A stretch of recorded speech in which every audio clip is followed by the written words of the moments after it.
ஹல்லேலூயா. உற்சாகமாக இருக்கிறீங்களா? ஹல்லேலூயா. இந்த மாலை வேளையிலும் கூட சிலுவையில் இயேசு வெற்றி சிறந்தார் என்ற தலைப்பின் கீழாக உங்களோடு கூட நான் பேச விரும்புகிறேன். ஆண்டவராக இயேசு கிறிஸ்து கல்வாரி சிலுவையில் நமக்காக ஆண்டவர் செய்த எல்லா காரியங்கள் நம்ம எல்லாருக்கும் நன்றாக தெரியும். கடந்த நாட்களில் ஏற்கனவே சிலுவை தியானத்தை குறித்து நான் 2 செய்திகளை உங்களோடு கூட நான் பகிர்ந்து கொண்டிருக்கிறேன். பகையாய் நின்ற நடுசுவரை ஆண்டவர் சிலுவையில் தகர்த்து போட்டார். சிலுவையில் தொங்கின இயேசு மற்றும் 2 கள்ளர்கள், அதில் ஒரு கள்ளன் ஆண்டவருடைய சமூகத்தில் ஆண்டவரோடு கூட பேசி தன்னுடைய பாவங்களை அறிக்கை செய்து ஒத்துக்கொண்டு மனம் திரும்பினா ஆண்டவருடைய வாயிலிருந்து வந்த வார்த்தை, நீ இன்றைக்கு என்னோடு கூட பரதீசில் இருப்பாய் என்று சொல்லி நல்ல ஒரு பாக்கியத்தை பெற்று அவன் போய் பரதீசில் ஆண்டவர் கூட போய் சேர்ந்துட்டான். இன்றைக்கு சிலுவையில் இயேசு எவைகளெல்லாம் வெற்றி சிறந்தார், நேரத்துக்கு ஏற்றபடி நான் பேசி நான் முடிக்க விரும்புகிறேன். நேரத்துக்கு ஏற்றபடி நான் பேச நிறைய நேரம் பேசலாம். அதனால் நேரத்துக்கு ஏற்றபடி ஒரு சில காரியங்களை உங்களோடு கூட பேசி நான் கடந்து செல்ல விரும்புகிறேன். கொலோசியருக்கு எழுதின நிருபம் 2ஆம் அதிகாரம், அப்போஸ்தலனாகிய பவுல் கொலோசியருக்கு எழுதின நிருபம் 2ஆம் அதிகாரம் 13, 14, 15 வசனங்களை நாம் வாசி கேட்போம். 13, 14, 15. உங்கள் பாவங்களினாலேயும் உங்கள் மாம்ச விருத்த சேதனம் இல்லாமையினாலேயும் மரித்தவர்களாயிருந்த உங்களையும் அவரோடு கூட உயிர்ப்பித்து அக்கிரமங்கள் எல்லாவற்றையும் உங்களுக்கு மன்னித்து நமக்கு எதிரடையாகவும் கட்டளைகளால் நமக்கு விரோதமாகவும் இருந்த கையெழுத்தை குலைத்து அதை நடுவில் இராதபடிக்கு எடுத்து சிலுவையின் மேல் ஆணியடித்து துரைத்தனங்களையும் அதிகாரங்களையும் முறிந்து கொண்டு வெளியரங்கமான கோலமாக்கி அவைகளின் மேல் சிலுவையிலே வெற்றி சிறந்தார். ஹல்லேலூயா. கர்த்தருடைய பரிசுத்த நாமத்திற்கு மகிமை உண்டாவதாக. இங்கே சிலுவையில் அவர் வெற்றி சிறந்தார் என்று இங்கே சொல்லப்பட்டிருக்கிறது. நம்ம வாசிக்க கேட்ட இந்த வேத வசனங்களிலே இந்த 3 வசனங்களில் உள்ள மைய கருத்து என்னவென்று சொன்னால், 3 வசனங்கள் வாசிக்கட்டுமே. அதனுடைய 3 வசனத்துடைய மைய கருத்து, 13ஆம் வசனம் நமக்கு மன்னிப்பு கிடைத்தது, 14ஆம் வசனம் நம் பாவங்கள் தீர்க்கப்பட்டது, சிலுவையில் நம்முடைய பாவங்கள் தீர்க்கப்பட்டது, 15ஆம் வசனம் பிசாசின் மீதான ஒரு வெற்றி உறுதியாயினது என்று நாம் இங்கே பார்க்கிறோம். ஹல்லேலூயா. சிலுவை மரணம் என்பது தோல்வியின் அடையாளம் அல்ல. இன்றைக்கு சிலுவையில் அறையப்பட்ட இயேசுவை அறியாத ஒரு சிலர்லாம் என்ன செய்கிறாங்கன்னா, கிண்டல் பண்ணுறாங்க. இவ்வளோ அற்புதத்தையும் அதிசயத்தையும் ஆண்டவர் செஞ்சார், அவரையே அவரால் என்ன செய்ய முடியல, ரட்சிக்க முடியல, காப்பாற்றிக்கொள்ள முடியல என்று சொல்லி சிலுவையில் அறையப்பட்டிருந்த பொழுதும் அங்கிருந்த ரோமர்கள், அங்கிருந்த சில ஜனங்கள் எல்லாரும் பல கிண்டல்கள் கேலிகள்லாம் செய்து கொண்டிருந்தாங்க. இன்றைக்கு உலகத்தில் இருக்கிற சில ஜனங்களும் அப்படி செய்கிறவர்களாக இருக்கிறார்கள். அப்படி பேசுகிறதை நாம் கேள்வியும் பட்டிருக்கிறோம். ஆனால் சிலுவையின் மரணம் என்பது தோல்வியின் அடையாளம் அல்ல. அது மனுக்குலத்தின் மிக பெரிய ஒரு வெற்றியாக இருக்குது என்று சொல்லி அப்போஸ்தலனாகிய பவுல் இங்கே அதை உறுதிப்படுத்துகிறதாக நாம் பார்க்கிறோம். ஆமேன். இப்போ சிலுவையில் அவர் வெற்றி சிறந்தார் என்று வேதம் சொல்லுகிறது. ஆமேன். சிலுவை மரணம் ஒரு வெற்றியின் அடையாளம். சிலுவை மரணம் என்பது ஒரு வெற்றியின் அடையாளம். எதனாலெல்லாம் ஆண்டவராக இயேசு கிறிஸ்து சிலுவையில் அறையப்பட்டார், எதை வெற்றி சிறந்தார் என்று பைபிளில் தெளிவாக நிறைய காரியங்கள் சொல்லப்பட்டிருக்கு. எதனாலெல்லாம் ஆண்டவராக இயேசு கிறிஸ்து சிலுவையில் அறையப்பட்டார், எவைகளில் எல்லாம் வெற்றி சிறந்தார் என்று சொல்லி பைபிளில் தெளிவாக பரிசுத்தவான்கள் எழுதி வைத்திருக்கிறாங்க. எவைகளை இயேசு சிலுவையில் வெற்றி சிறந்தார், அதை நாம் இந்த நாளிலே சிந்தித்து நாம் கடந்து செல்ல போகிறோம். ஹல்லேலூயா. முதலாவதாக ஆண்டவராக இயேசு கிறிஸ்து சிலுவையில் எதை வெற்றி சிறந்தார் என்று சொன்னால், யோவான் எழுதின சுவிசேஷம் 16ஆவது அதிகாரத்தை நம்ம எடுத்துக்கொள்வோம். கடைசி வசனத்தை நம்ம வாசி கேட்போம். யோவான் எழுதின சுவிசேஷம் 16ஆம் அதிகாரம் நமக்கு எல்லாருக்கும் தெரிந்த வசனம். இதோ நான் உலகத்தை ஜெயித்தேன். சிலுவைக்கு போவதற்கு முன்பாகவே இயேசு உலகத்தை அவர் ஜெயித்தார். ஹல்லேலூயா. சிலுவைக்கு போவதற்கு முன்பாகவே இயேசு என்ன செஞ்சார்? உலகத்தை ஜெயித்தார். வாசிங்க. என்னிடத்தில் உங்களுக்கு சமாதானம் உண்டாயிருக்கும் பொருட்டு என்னிடத்தில் உங்களுக்கு சமாதானம் உண்டாயிருக்கும் பொருட்டு இவைகளை உங்களுக்கு சொன்னேன். இவைகளை உங்களுக்கு சொன்னேன். உலகத்தில் உங்களுக்கு உபத்திரவம் உண்டு. உலகத்தில் உங்களுக்கு உபத்திரம் உண்டு. ஆனாலும் திடன் கொள்ளுங்கள். ஆனாலும் திடன் கொள்ளுங்கள். நான் உலகத்தை ஜெயித்தேன் என்றார். நான் உலகத்தை ஜெயித்தேன் என்றார். ஹல்லேலூயா. சிலுவையிலே இயேசு ஜெயித்தார் என்பதுக்கு முக்கியமான ஒரு முதல் பகுதி இதுதான். உலகத்தை இயேசு ஜெயித்தார். முதல் குறிப்பு அதுதான். உலகத்தை ஆண்டவராக இயேசு கிறிஸ்து செஞ்சாரு, ஜெயித்தார். இன்றைக்கு இந்த முழு உலகமும் பொல்லாங்கனுடைய கையில் இருக்கிறதாக நாம் பார்க்குறோம். இந்த முழு உலகமும் இப்பிரபஞ்சத்தின் அதிபதியின் கீழாக என்ன செய்யப்பட்டிருக்கிறது? அவனுடைய கட்டுப்பாட்டில் இருக்கிறதாக நாம் பார்க்கிறோம், முழு உலகமும். அப்போ இன்றைக்கு முதலாவது ஒரு தேவ பிள்ளை இயேசு கிறிஸ்து எப்படி உலகத்தை ஜெயித்தாரோ அதுபோல நீங்களும் நானும் உலகத்தை ஜெயிக்கிறவர்களாக இருக்க வேண்டும். அல்லேலூயா. உலகத்தை ஜெயிக்க வேண்டும். உலகத்தில் இருக்கிற காரியங்களில் நாம் அடிமைப்பட்டு அதில் சிக்கி பாவத்திலையும் அக்கிரமத்திலையும் போய் விழாதபடிக்கு உலகத்தில் இருக்கிற காரியங்களில் நாம் வெற்றி சிறக்க வேண்டும் என்று கர்த்தர் விரும்புகிறார். ஏன்னா ஆண்டவராக இயேசு கிறிஸ்து இந்த உலகத்தில் இருந்த நாட்களிலே 33 ஆண்டுகள் இந்த உலகத்தில் இருந்தார். எல்லா பகுதியிலும் ஆண்டவர் என்ன செஞ்சார்? வெற்றி சிறந்திருக்கிறார். இயேசு சிலுவையில் வெற்றி சிறந்ததுக்கு முதல்ல உலகத்தின் அதிபதியை அவர் கொன்றார். ஆமாவா இல்லைங்களா? சிலுவையில் வெற்றி சிறந்ததுக்கு, உலகத்தை அவர் ஜெயித்ததுக்கு காரணம் முதலாவது உலகத்தின் அதிபதியை என்ன செஞ்சார்? அவர் கொன்றார். யோவான் சுவிசேஷம் 14ஆம் அதிகாரம் 30ஆம் வசனத்தில் அவர் சொல்லுகிற காரியம் என்ன என்பதை நாம் பார்ப்போம். இனி நான் உங்களுடனே அதிகமாய் பேசுவதில்லை, இந்த உலகத்தின் அதிபதி வருகிறான், அவனுக்கு என்னிடத்தில் ஒன்றுமில்லை. இந்த உலகத்தின் அதிபதி வருகிறான், ஆனால் அவனுக்கு என்னிடத்தில் ஒன்றுமே இல்லை. எபிரேயர் 2ஆம் அதிகாரம் 14ஆம் வசனத்தை நாம் பார்க்கும் பொழுது அங்கே எபிரேயர் 2ஆம் அதிகாரம் 14ஆம் வசனத்தில் என்ன சொல்லப்பட்டிருக்கு பாருங்க. வாசிங்க 2:14. ஆதலால் பிள்ளைகள் மாம்சத்தையும் இரத்தத்தையும் உடையவர்களாய் இருக்க அவரும் அவர்களைப் போல மாம்சத்தையும் இரத்தத்தையும் உடையவரானார். மரணத்துக்கு அதிகாரியாகிய பிசாசானவனை தமது மரணத்தினாலே அழித்தார். ஹல்லேலூயா. ஹல்லேலூயா. இயேசு சிலுவையில் வெற்றி செஞ்சதுக்கு முதல்ல அவர் செய்த ஒரு காரியம், இந்த உலகத்தின் அதிபதியை கொன்றார். இந்த உலகத்தில் நீங்கள் ஜெயிக்கணும்னா, நமக்கு விரோதமாக செயல்படுகிற எல்லா விதமான பிசாசை நம்ம ஜெயிக்கணும்னா ஆண்டுடைய வார்த்தை நம்முடைய வாயில் இருக்கணும். நம்ம இருதயத்தில் கர்த்தருடைய வசனம் இருந்தால் தான் நம்ம என்ன செய்ய முடியும்? ஜெயிக்க முடியும். இங்கே நாம் பார்க்கிறோம், பிள்ளைகள் மாம்சத்தையும் இரத்தத்தையும் உடையவர்களாய் இருக்க அவரும் அவர்களைப் போல மாம்சத்தையும் இரத்தத்தையும் உடையவரானார். மரணத்துக்கு அதிகாரியாகிய பிசாசானவன், யார் அதிகாரி? மரணத்துக்கு அதிகாரியாகிய பிசாசானவனை தமது மரணத்தினாலே அழிக்கும்படிக்கும். அல்லேலூயா. அல்லேலூயா. அடுத்த வசனம் பார்த்தீங்கன்னா, ஜீவ காலமெல்லாம் மரண பயத்தினால அடிமைத்தனத்திற்குள்ளானவர்கள் யாவரையும் விடுதலை பண்ணும்படிக்கு, அப்போ உங்களை என்னையும் கர்த்தர் விடுதலை பண்ணும்படிக்கு ஆண்டவராகிய இயேசு கிறிஸ்து முதலாவது மரணத்துக்கு அதிகாரியாகிய பிசாசானவனை அவன் என்ன செஞ்சார்? சிலுவையில் அழித்தார். வெற்றி சிறந்தார். அவனை அழிக்கும்படிக்கு முதலாவது ஆவிக்குரிய வசனத்தின்படி வாழ்கிற தேவ பிள்ளைகள், ஆவிக்குரிய சத்தியத்தை கேட்டு வளர்கிற தேவ பிள்ளைகள், நாம் செய்ய வேண்டிய முதல் காரியம், இயேசு எப்படி இந்த உலகத்தில் வாழும் பொழுது இந்த உலகத்தில் எப்படி ஜெயித்தாரோ அதுபோல் நீங்களும் நானும் உலகத்தை ஜெயிக்க வேண்டும். அதான் வாசித்துக்கோம். உலகத்தில் உங்களுக்கு உபத்திரம் உண்டு, ஆனாலும் திடன் கொள்ளுங்கள். உலகத்தில் பல விதமான உபத்திரம் இருக்கும். ஆவிக்குரிய வாழ்க்கையில், கிறிஸ்துவ வாழ்க்கையில் ஆண்டவருக்குள்ளே வந்த பிறகு, ரட்சிக்கப்பட்ட பிறகு பல விதமான உபத்திரவங்கள் வரும், பாடுகள் வரும், நிந்தைகள் வரும், அவமானங்கள் வரும். ஆனாலும் நீங்கள் திடன் கொள்ளுங்கள், நான் எப்படி உலகத்தை ஜெயித்தனோ அதுபோல நீங்களும் உலகத்தை ஜெயிப்பீர்கள் என்று கர்த்தர் சொல்கிறார். ஹல்லேலூயா.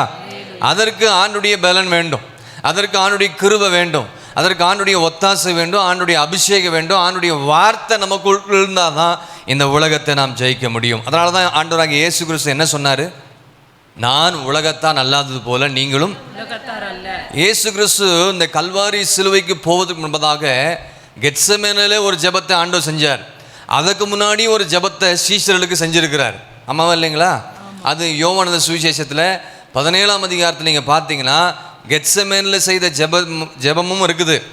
ஆனால் அதற்கு முன்பதாக கல்வாரி சிலுவைக்கு போய் அவர் அங்கே அறையப்படுவதற்கு முன்பதாக அங்கே சீஷர்களுக்காக ஜெபிக்கிற விசுவாசிகளுக்காக ஒரு ஜெபத்தை அங்கே ஏறெடுக்கிறத நம்ம இங்கே பார்க்க முடியும். யோவானது சுவிசேஷம் 8ஆம் அதிகாரம் 23ஆம் வசனத்தில் நான் இந்த உலகத்திற்கு உட்பட்டவன் அல்ல என்று சொல்லுகிறத நம்ம பார்க்க முடியும். யோவான் எழுதின சுவிசேஷம் 8ஆம் அதிகாரம் 23ஆம் வசனத்தை கொஞ்சம் வாசிங்க. அவர் அவர்களை நோக்கி சொல்றாரு, நீங்கள் தாழ்விலிருந்து உண்டானவர்கள், நான் உயர்விலிருந்து உண்டானவன். நீங்கள் இந்த உலகத்திலிருந்து உண்டானவர்கள், நீங்களும் நானும் இந்த உலகத்திலிருந்து உண்டானவர்கள். நான் இந்த உலகத்திலிருந்து உண்டானவன் அல்ல, நான் இந்த உலகத்திலிருந்து உண்டானவன் அல்ல என்று இயேசு இங்கே சொல்லுகிறத நம்ம இங்கே பார்க்கிறோம். அல்லேலூயா. நான் இந்த உலகத்தான் அல்ல, அதனால இந்த உலகம் என்ன செய்கிறது? பகைக்கிறது. இப்போ நீங்களும் நானும் கூட ஆண்டவர் சொல்கிறார், நான் உலகத்தான் அல்லது போல நீங்களும். அப்போ நான் உலகத்தான் அல்ல அப்படின்னு சொன்னீங்கன்னா இந்த உலகத்திற்கு எல்லாரும் உங்களை என்ன செய்வாங்க? பகைக்க தான் செய்வாங்க. ஆனால் நான் இயேசுவுக்கு சொந்தமானவன், நீங்கள் உலகத்தான் என்று சொல்லும் பொழுது இந்த உலகம் உங்களை நேசிக்கும். நான் உலகத்தான் அல்லாதது போல நான் இயேசுவை போல வாழ விரும்புகிறேன்னு சொன்னீங்கன்னா அந்த உலகம் நம்மை பகைக்கும். உலகத்தினாலே போல நானும் வாழ விருப்பப்படுகிறேன் அப்படின்னு சொன்னீங்கன்னா இந்த உலகம் நம்ம என்ன செய்யும்? நேசிக்கும். 17ஆம் அதிகாரத்தில் நீங்கள் பார்த்தீங்கன்னா ஆண்டவர் சொல்கிறாரு, ஆண்டவர் அங்கே ஒரு ஜெபத்தை எடுக்கிறார். 17ஆம் அதிகாரத்தில் 14, 16ஆம் வசனத்தில் பாருங்கள். நான் உம்முடைய வார்த்தையை அவர்களுக்கு கொடுத்தேன். முதல் வசனத்தை பார்த்தீங்கன்னா இயேசுவைகளை சொன்ன பின்பு தம்முடைய கண்களை வானத்துக்கு ஏறெடுத்து பிதாவை நோக்கி ஜெபிக்கிறார், கல்வாரி போவதற்கு முன்பதாகவே. அப்போ என்ன ஜெபிக்கிறாரு? நான் உம்முடைய வார்த்தையை அவர்களுக்கு கொடுத்தேன், நான் உலகத்தான் அல்லாதது போல அவர்களும் உலகத்தார் அல்ல. நீங்களும் யாரு? உலகத்தார் அல்ல. ஆதலால் உலகம் அவர்களை பகைத்தது. நான் உலகத்தான் அல்லாதது போல அவர்களும் உலகத்தார் அல்ல. அல்லேலூயா. இங்கே ஒரு ஜெபத்தை ஆண்டவராக இயேசு கிறிஸ்து ஏறெடுக்கிறதை நம்ம இங்கே பார்க்க முடியும். ஆமேன். இப்போ எத்தனை பேர் உலகத்தை ஜெயிக்க விரும்புறீங்க? ஆமேன். இயேசு எப்படி உலகத்தை ஜெயித்தார், நாம உலகத்தை ஜெயிக்கணும். இன்றைக்கி உலகம் பயங்கர டெக்னாலஜியில் போய் கொண்டிருக்கிறது. பலவிதமான காரியங்கள் வந்துருச்சு. பலவிதமான பரிசுத்தத்துக்கு கெடுக்கிற காரியங்களும் சரி, சத்தியத்தில் வளரக்கூடாதபடிக்கு பலவிதமான காரியங்கள் உலகத்துக்குள்ளே பிசாசு ஒவ்வொரு நாளும் கொண்டு வந்து தான் இருக்கிறான். ஆனால் உலகத்தை ஜெயிக்கிறது சாதாரணமான விஷயம் கிடையாது. ஜெபமும் வேத வாசிப்பும் வேத தியானமும் முழங்கால் என்று ஜெபிக்கிற அந்த ஜெப அனுபவம் நம்முடைய வாழ்க்கையில் தொடர்ந்து இருந்து கொண்டே இருக்கும் என்று இருந்து கொண்டே இருந்தால்தான் இந்த உலகத்தில் இருக்கிற எல்லா விதமான காரியங்களை நாம் ஜெயித்து நாம் முன்னேறி சென்று கொண்டிருக்க முடியும். எத்தனை பேர் விசுவாசிக்கிறீங்க? அல்லேலூயா. இப்போ 1 யோவானில் நீங்கள் பாருங்கள், 5ஆம் அதிகாரத்தில் பார்த்தீங்கன்னா தேவனால் பிறந்தவன் உலகத்தை ஜெயிப்பான். அல்லேலூயா. நாம் எல்லாரும் எதற்கு மரிக்கப்பட்டிருக்கிறோம்? பாவத்துக்கு மரிக்கப்பட்டு நீதிக்கு பிழைத்திருக்கிறோம். அப்போ யார் உலகத்தை ஜெயிக்க முடியும் என்று சொன்னால் தேவனால் பிறந்தவர்கள். வாசிங்க. தேவனால் பிறப்பதெல்லாம் உலகத்தை ஜெயிக்கும். தேவனால் பிறப்பதெல்லாம் உலகத்தை ஜெயிக்கும். ஆமென். அல்லேலூயா. அப்போ இங்கே சொல்லப்பட்டிருக்கிற காரியம் என்னது? தேவனால் பிறப்பதெல்லாம் உலகத்தை ஜெயிக்கும். நம்முடைய விசுவாசமே உலகத்தை ஜெயிக்கிற ஜெயம். நம்முடைய விசுவாசமே உலகத்தை ஜெயிக்கிற ஜெயம். விசுவாசம் இருந்தால் உலகத்தை ஜெயிக்க முடியும். நீங்கள் தேவனால் உண்மையாகவே நீங்கள் நல்ல ஆவிக்குரிய வாழ்க்கையில் வந்த பிறகு பாவங்களுக்கு மரித்து நீதிக்கு பிழைத்து நல்ல ஒரு ஞானஸ்தானம் எடுத்திருந்தீங்கன்னா தேவனால் பிறந்தவர்கள் எல்லாருமே உலகத்தை ஜெயிப்பார்கள். அல்லேலூயா. இன்னைக்கு எல்லாரும் இப்போ எங்கே போய் மாட்டிட்டாங்கன்னா உலகத்தில் போய் மாட்டிக்கிட்டாங்க. எங்கே போய் மாட்டிக்கிட்டாங்க? உலகத்தில் போய் மாட்டிகிட்டு இருக்காங்க. உலகத்தில் இருக்கிற நம்ம எல்லாரும் ஆண்டவர் நமக்கு எல்லா காரியத்தையும் வச்சிருக்கிறார். நன்மையும் வச்சிருக்கிறார். நன்மையும் இருக்குது, உலகத்தில் தீமையும் இருக்குது. ஆண்டவர் எதை தெரிந்து கொள்ளுங்கன்னு சொல்கிறாருன்னா நன்மையானதை தெரிந்து கொள்ளுங்கன்னு ஆண்டவர் சொல்கிறார். இந்த உலகத்தில் வாழ்கிற நம்ம எல்லாருமே நம்முடைய ஆவிக்குரிய வாழ்க்கையிலும் சரி பூமிக்குரிய காரியங்களையும் சரி இன்றைக்கு சத்துருவானவன் பிசாசானவன் பல காரியங்களை நாம் பரிசுத்தத்தின் மேல் பரிசுத்தம் அடைவதற்கு பல காரியங்களை கொண்டு வந்துட்டான். ஆனால் இன்றைக்கி எல்லா விசுவாசிகளும் சரி தேவ பிள்ளைகளும் சரி இன்றைக்கி உலகத்தில் போய் மாட்டிக்கிட்டாங்க. எப்படி உலகத்தில் போய் மாட்டினாங்கன்னா, உலகத்துக்கு தான் இன்றைக்கி என்ன செய்கிறாங்க, முக்கியத்துவம் கொடுக்குறாங்க. உலகத்தில் இருக்கிற காரியங்களுக்கு முக்கியத்துவம் கொடுக்குறாங்க. உலகத்தில் இருக்கிறவங்க சொல்கிறத கேட்குறாங்க. உலகத்தில் இருக்கிறவங்க சொல்கிற எல்லா ஆலோசனையும் கேட்குறாங்க. ஆனால் இன்றைக்கு யாரும் ஆண்டுடைய ஆலோசனை என்ன செய்கிறதில்ல, கர்த்தருடைய ஆலோசனை கேட்பதில்லை. காரணம் என்னென்னா, அவங்க உலகத்துக்குள்ளே போயிட்டாங்க. சத்தியத்தின்படி வாழ்கிற தேவ பிள்ளைகள், வசனத்தின்படி நிலைநிற்கிற தேவ பிள்ளைகள், அவங்க ஆண்டுடைய வார்த்தைக்கு கீழ்ப்படிந்து தேவனால் பிறந்தவர்களாக இருப்பார்கள் என்று சொன்னால் அவர்கள் உலகத்தை ஜெயிக்கிற அந்த அனுபவத்துக்குள்ளாக வருவாங்க. அல்லேலூயா, அல்லேலூயா. இன்றைக்கி நிறைய பேர் கர்த்தருடைய வார்த்தையை நம்புறதில்ல, விசுவாசிக்கிறது இல்லை.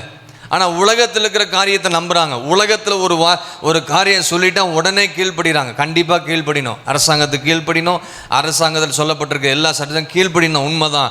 அதை காட்டிலும் முதலாவது நம்ம ஆண்டவருக்கு முக்கியத்துவம் கொடுத்து நம்ம கீழ்ப்படிவோம் என்று சொன்னால், விசுவாசிப்போம் என்று சொன்னால், அந்த சத்தியத்தை கை கொள்ளும் பொழுது உலகத்தில் இருக்கிற எல்லா விதமான பரிசுத்தத்தை கெடுக்கிற எல்லா அசுத்த கிரியைகளையும் நாம் சாட்சியின் வசனத்தை கொண்டு பிசாசை நாம் ஜெயிக்க முடியும். அல்லேலூயா. இன்றைக்கி என்னென்னு பார்த்தீங்கன்னா, உலகத்தில் எல்லோரும் இருக்கிறோம். இன்றைக்கி உலகத்தில் சினிமாவில் வர்ற காரியங்கள்லாம் இன்றைக்கி சபைக்குள்ளே என்ன செஞ்சிருச்சு, வந்துருச்சு. சினிமாக்காரன் என்ன பண்ணுறாங்களோ அந்த காரியங்கள்லாம் சபைக்குள்ளே, இன்றைக்கி நிறைய சபைக்குள்ளே அவனை போலவே பிரசங்கம் பண்ணுறாங்க, பேசி அவனை போல மிமிக்ரி பண்ணுறது சபைக்குள்ளே. இன்றைக்கி உலகம் சபைக்குள்ளே என்ன செஞ்சிருச்சு. அதனால தான் இன்றைக்கி சபை வளர்ச்சி அடைகிறதில்லை.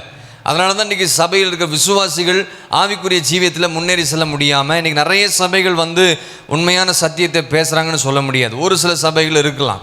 ஆனால் மற்ற சபைகள்லாம் உலகத்தினுடைய காரியங்கள் உள்ளே கொண்டு வந்ததுனால அந்த சபையில் சரியான ஒரு வளர்ச்சி நிச்சயமாக இருக்காது. அந்த சபை வசனத்துக்கு முக்கியத்துவம் கொடுக்காது. அந்த சபை எப்பொழுதுமே உலகத்தின் காரியத்துக்காக தான் என்ன செய்யும், முக்கியத்துவம் கொடுக்கும். ஏன்னா நீங்கள் பாட்டு கூட பாருங்கள், சினிமா மாட தான் உள்ளே வருது. இன்றைக்கி வர பாடல்கள் எல்லாமே சினிமாவுடைய டியூன் தான் வருது. இன்றைக்கி நல்ல பிரபலமான ஒரு பாட்டு இப்போ ரீசெண்டாக போயிட்டுருக்குது. அந்த பாட்டு ரிலீஸ் பண்ணும் பொழுது ஆரம்ப நாட்களில் நான் ஏற்கனவே கூட சொல்லியிருக்கிறேன் பிரசங்கத்தில், நான் பழைய அந்த இன்ஸ்ட்ருமெண்ட்ஸ்லாம் கேட்பேன். சினிமா பாட்டோடைய இன்ஸ்ட்ருமெண்ட்ஸ்லாம் பழைய நான் காலேஜில் படிக்கும் பொழுது அந்த இசை மட்டும் கேட்பேன். ஏன்னா இளையராஜாவுடைய இன்ஸ்ட்ருமெண்ட்ஸும் ரொம்ப கேட்டு பழக்கம். அதுக்கப்புறம் ஞானசத்துக்கப்புறம் எல்லாம் தூக்கி போட்டாச்சு. அந்த பாட்டை கேட்ட உடனே எனக்கு பழைய டியூன் ராகம் என்னுடைய காதில் வந்துகிட்டே இருக்குது. புரியுதா நான் என்ன சொல்கிறது, புரியுங்களா? இப்போ ரொம்ப பிரபலமாக போயிட்டுருக்குது. நிறைய சர்ச்சில் பாடுறாங்க, நிறைய பேர் வர்ஷிப் பண்ணுறாங்க. அது தெரிஞ்சு தான் பாடுறாங்களா இல்லை தெரியாமல் பாடுறாங்களான்னு தெரியல. சினிமாவுடைய லிரிக்ஸு டியூன் அப்படியே அந்த முழு பாடலும் இருக்குது. இன்றைக்கி உலகம் சபைக்குள்ளே வந்துருச்சு. உலகம் கிறிஸ்துவ பாடலுக்குள்ளேயே என்ன செஞ்சிச்சு, வந்துருச்சு. இப்போ உலகத்தை இன்றைக்கி என்ன செஞ்சிட்டாங்க, ஜெயிக்க முடியல.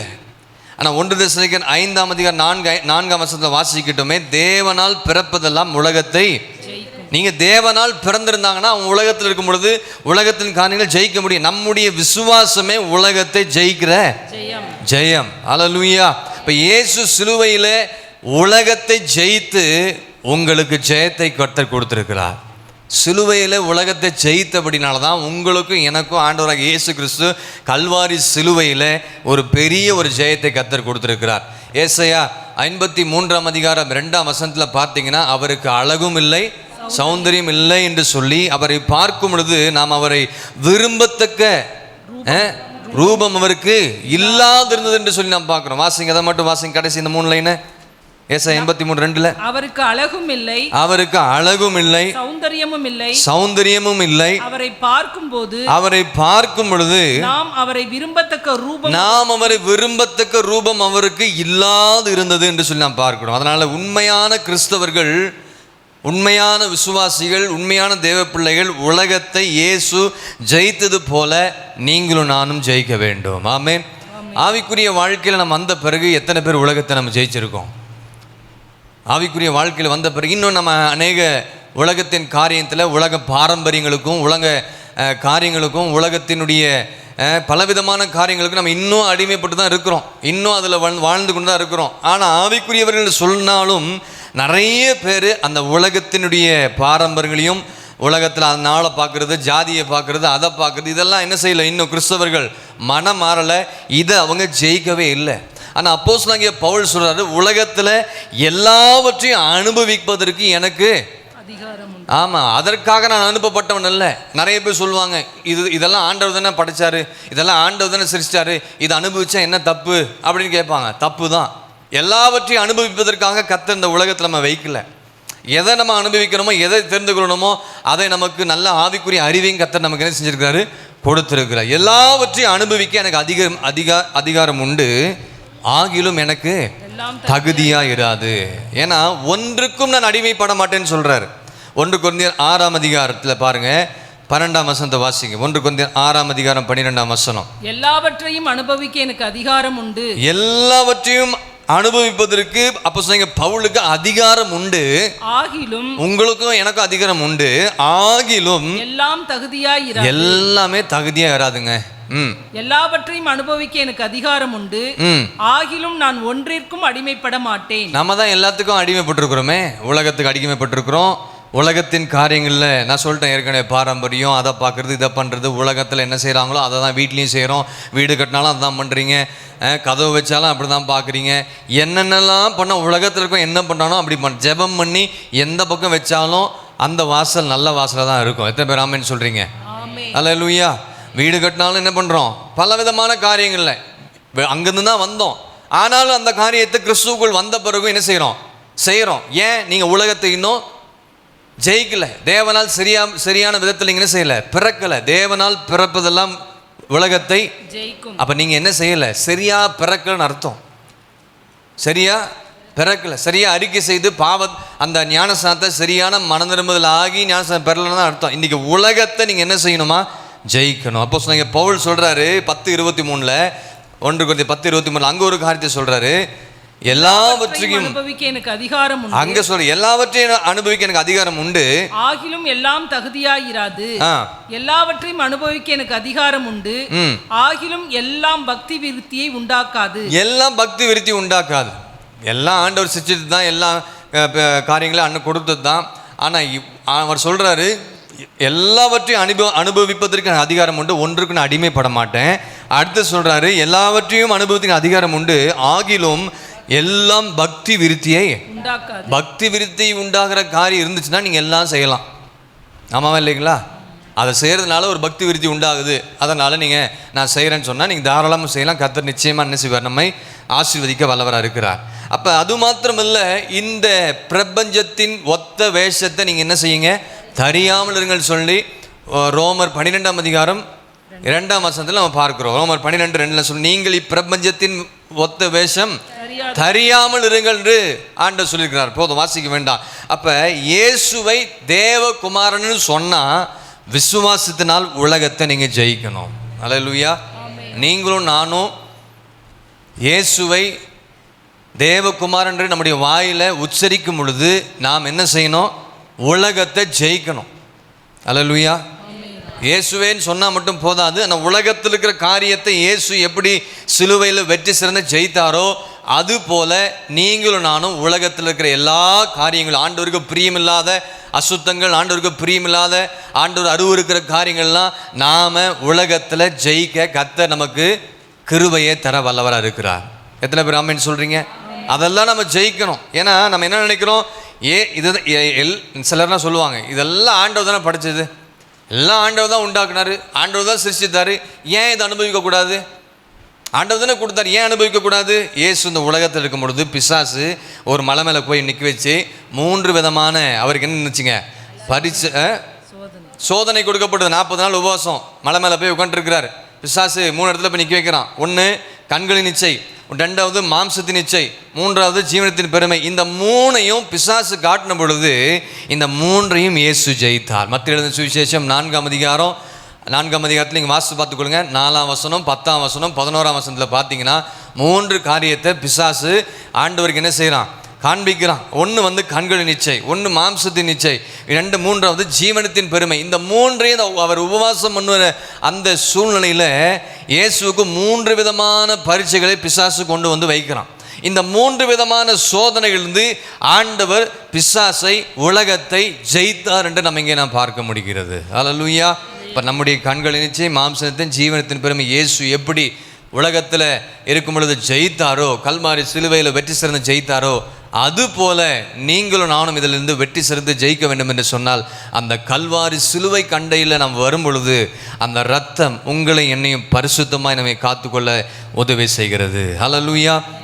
அதனால தான் ஆண்டவர் சொன்னார், நான் உலகத்தை ஜெயித்தேன்னு சொன்னார். அது மாத்திரமல்ல, உலகத்தின் அதிபதியாக இந்த பிசாசு என்ன செஞ்சாரு? கொன்னார். அவர் என்ன செஞ்சாரு? மரணத்தில் அவர் என்ன செஞ்சார்? சிலுவையில் கொன்றார். அப்போ இந்த உலகத்திற்குரிய வேஷத்தை ஆண்டவர் என்ன செய்யலை? தரிக்கல. இப்போ உலக பிரகாரமான காரியங்களை செய்வதற்கு எவ்வளோ முயற்சி எடுக்கிறோம், உலக பிரகாரமான காரியங்களை செய்வதற்கு எவ்வளோ பிரயாசப்படுகிறோம், ஓடுகிறோம், எங்கெல்லாம் காத்திருக்கிறோம். ஆனால் ஆண்டவருடைய காரியத்துக்கு நாம் வளரணும், ஆண்டவருக்கு பிரியமானதை செய்ய வேண்டும் என்பது என்றைக்காவது நாம் முயற்சி எடுத்து கொண்டிருக்கிறோமா? உலகத்தில் முயற்சி எடுக்கிறீங்க, அதை பண்ணணும், அது பண்ணுங்க, நான் பண்ண வேணான்னு சொல்லலை. ஆனால் ஆண்டவருடைய காரியத்தில் ஆண்டவருக்கு பிரியமானதை செய்வதில் அதில் வளருவதற்கு நம்ம எந்த அளவுக்கு நம்ம முயற்சி எடுக்கிறோம் என்பது தான் இப்போ கேள்விக்குறியாக இருக்குது. கர்த்தருக்கு பிரியமானதை செய்ய முடியாததுக்கு காரணம் என்னன்னா, இன்னும் நிறைய பேர் எங்கே இருக்கிறாங்க?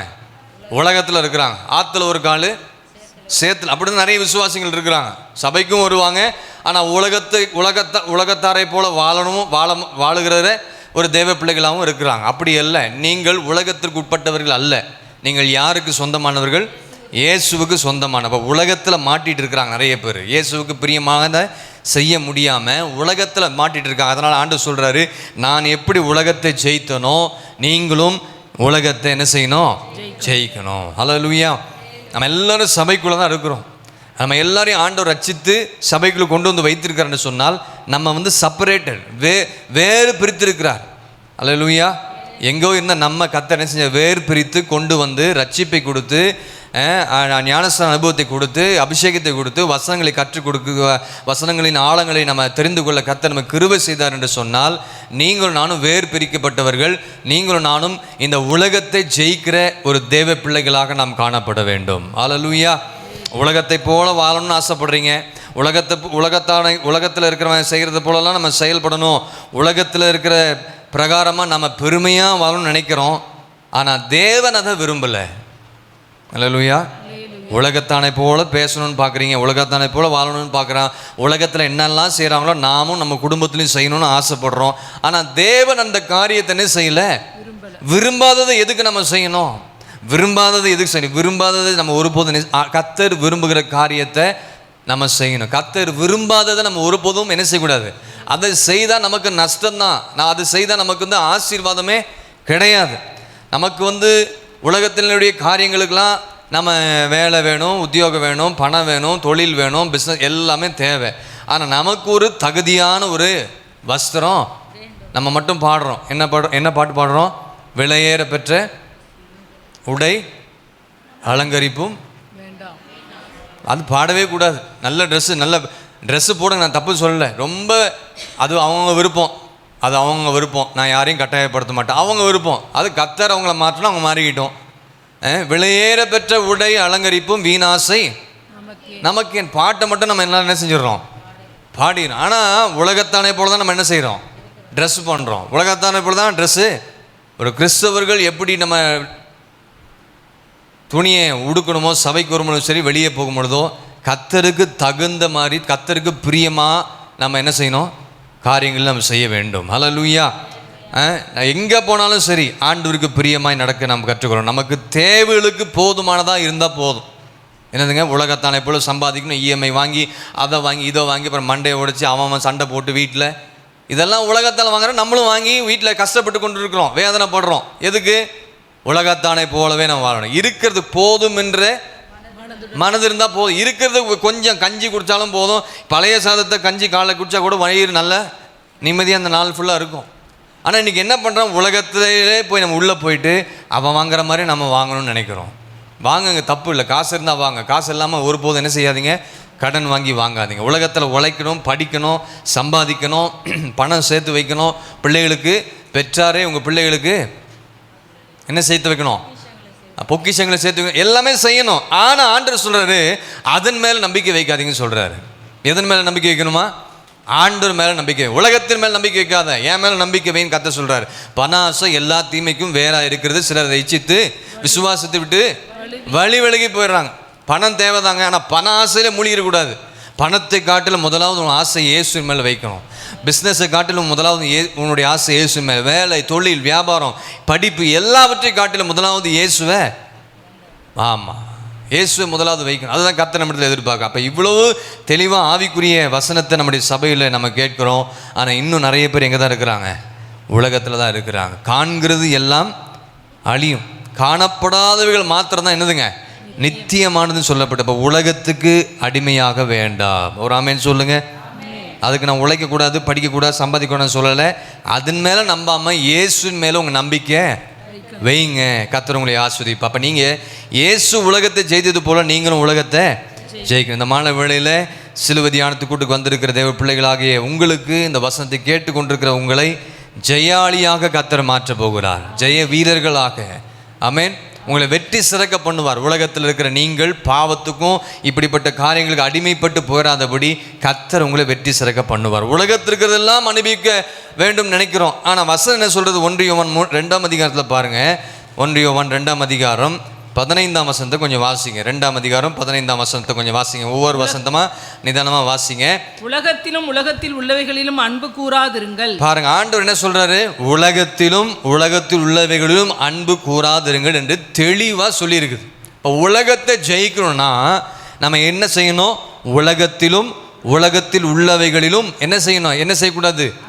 அன்பு கூறாதிருங்கள் ஆண்டவர் சொல்லியிருக்கிறார். அடுத்த வசனம், அடுத்த பகுதி வாசிங்க. ஒருவன் உலகத்தில் அன்பு கூர்ந்தால், ஒருவன் உலகத்தில் அன்பு கூர்ந்தால் அவனிடத்தில் பிதாவின் அன்பில்லை. பிதாவின் அன்பு இல்லை. நீங்க உலகத்தின் மேல, உலகத்தின் காரியங்களில், உலக ஆசை, உலக சிற்றின்பம், உலக காரியங்கள், உலக பாரம்பரியம், உலக காரியங்கள் என்னென்னலாம் இருக்குதோ ஆட் பண்ணிக்கோங்க. அதில் மேலே நீங்கள் அன்பு கூர்ந்தீங்கன்னா அவனிடத்தில் பிதாவின் அன்பு இல்லை. எத்தனை பேர் ஒத்துக்கொள்றீங்க? அப்போ நம்ம எப்படி இருக்கிறோம்? தெளிவாக சொல்லியிருக்கு. அடுத்தது பாருங்க, அடுத்த வசனம் சொல்லப்பட்டிருக்குது. ஏனெனில் மாம்சத்தின் இச்சை, கண்களின் இச்சையும், ஜீவனத்தின் பெருமையாகிய உலகத்தில் உள்ளவைகள் எல்லாம் பிதாவினால் உண்டானவைகள் அல்ல. இதெல்லாம் பிதாவினால் உண்டானவைகள் அல்ல, அவைகள் உலகத்தினால் உண்டானவைகள். அவைகள் உலகத்தினால் உண்டானவைகள். இதை நீங்கள் வெறுத்து தள்ளணும். அப்பதான் உலகத்தை ஜெயிக்க முடியும். இதை வெறுத்து தள்ளணும்னா அதற்கு ஆண்டுடைய ஒத்தாசை, ஆண்டுடைய கிருபை, ஆண்டுடைய வசனம், ஜெபம் இதெல்லாம் இருந்தால் தான் நம்ம என்ன செய்ய முடியும்? ஜெயிக்க முடியும். அடுத்தது என்ன சொல்லப்பட்டிருக்கு? 17ஆம் வசனம். உலகமும் அது நிச்சயம் ஒளிந்து போம். உலகமும் அது நிச்சயம் ஒளிந்து போம். தேவனுடைய சித்தத்தின்படி செய்கிறவனோ, தேவனுடைய சித்தத்தின்படி செய்கிறவனோ என்றைக்கும் நிலைத்திருப்பான். தேவனுடைய சித்தம் என்னங்க? உலகத்தில் அன்பு கூறக்கூடாது. ஆண்டுடைய சித்தம் என்ன? உலகத்தில் இருக்கிற காரியங்களில் அன்பு கூறாதீங்கன்னு சொல்கிறாரு. இதுதான் ஆண்டுடைய சித்தம். அப்படி அன்பு கூறாமல் இருந்தீங்கன்னா நீங்கள் தேவ சித்தத்தை செய்கிறீங்க. நீங்கள் அன்பு கூர்ந்தா அவனிடத்தில் பிதாவின் அன்பு இல்லை அப்படின்னு வேத வசனம் இங்கே தெளிவாக சொல்லப்படும். அப்போ ஆவிக்குரிய வாழ்க்கைக்கு வந்த பிறகு, நீங்கள் அபிஷேகம் பெற்ற பிறகு நீங்கள் உலகத்தை ஜெயிக்கிறவர்களாக இருக்கணும். பவுல் என்ன சொல்கிறார் பாருங்க. பவுல் என்ன சொல்கிறாரு? கலாத்தியர் 6ஆம் அதிகாரத்தில் ஒரு வசனத்தை வாசிங்க. கலாத்தியர் 6ஆம் அதிகாரம் 14ஆம் வசனம் வாசிங்க. நானோ நம்முடைய கர்த்தராகிய இயேசு கிறிஸ்துவின் சிலுவையை குறித்தே அல்லாமல் வேறொன்றையும் குறித்து மேன்மை பாராட்டுவனாக, அவரால் உலகம் எனக்கு சிலுவையில் அறையுண்டு, அவரால் உலகம் எனக்கு சிலுவையில் அறையுண்டிருக்கிறது. அப்போஸ்தலனாகிய பவுல் எவ்வளவு அழகா சொல்றாரு. அவரால் உலகம் எனக்கு சிலுவையில் அறையுண்டிருக்கிறது, நானும் உலகத்திற்கு சிலுவையில் அறையுண்டிருக்கிறேன், நானும் உலகத்திற்கு சிலுவையில் அறையுண்டிருக்கிறேன். ஹல்லேலூயா. இப்போ உலகம் நமக்கு ஒரு பாத்திரமா இருக்கக்கூடாது. உலகம் நமக்கு எப்படி இருக்கக்கூடாது? உலகத்தில் நாம் இஷ்டத்தின்படி செய்வதற்கும் இஷ்டத்தின்படி வாழ்வதற்கும் கர்த்தர் இந்த உலகத்தில் வைக்கிற, பரிசுத்தமாய் வாழ்வதற்கு தான் கர்த்தர் இந்த உலகத்துக்கு நம்மை அனுப்பியிருக்கிறார். எத்தனை பேர் ஆமென் சொல்கிறீங்க, ஒத்துக்கொள்கிறீங்க? அல்லேலூயா. எபிரேயர் 11ஆம் அதிகாரம் 38ஆம் வசனத்தில் பார்த்தீங்கன்னா விசுவாச வீரர்களை குறித்து பைபிளில் என்ன சொல்லியிருக்கு பாருங்க. உலகம் 11:38. உலகம் அவர்களுக்கு பாத்திரமாய் இருக்கவில்லை. உலகம் அவர்களுக்கு என்ன இல்லை? பாத்திரமா இருக்கவில்லை. உலகம் அவர்களுக்கு என்ன இல்லை?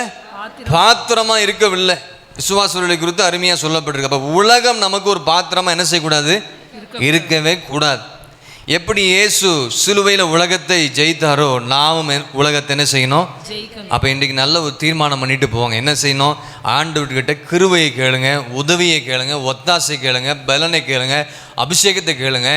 என்ன எதுக்கு கேட்கணும்னா, நீங்கள் எப்படி இந்த உலகத்தை ஆண்டவர் ஜெயிச்சிங்களோ அதுபோல் நானும் என்னுடைய குடும்பம் என் பிள்ளைகள் எல்லாரும் என்ன செய்யணும்? உலகத்தை ஜெயிக்கணும். ஹல்லேலூயா. இன்றைக்கி எல்லாருமே உலகத்தில் போய் மாட்டிகிட்டு இருக்கிறாங்க. அதனால தான் அந்த மாலை வெளில கர்த்தரவங்களோடு கூட பேசி கொண்டு இருக்கிறார். இப்போ உலகத்தை ஜெயிக்காமல் நம்மள எத்தனை பேர் உலகத்தை ஜெயித்திருக்கோன்னு சொல்லி யோசித்து பார்க்கணும்.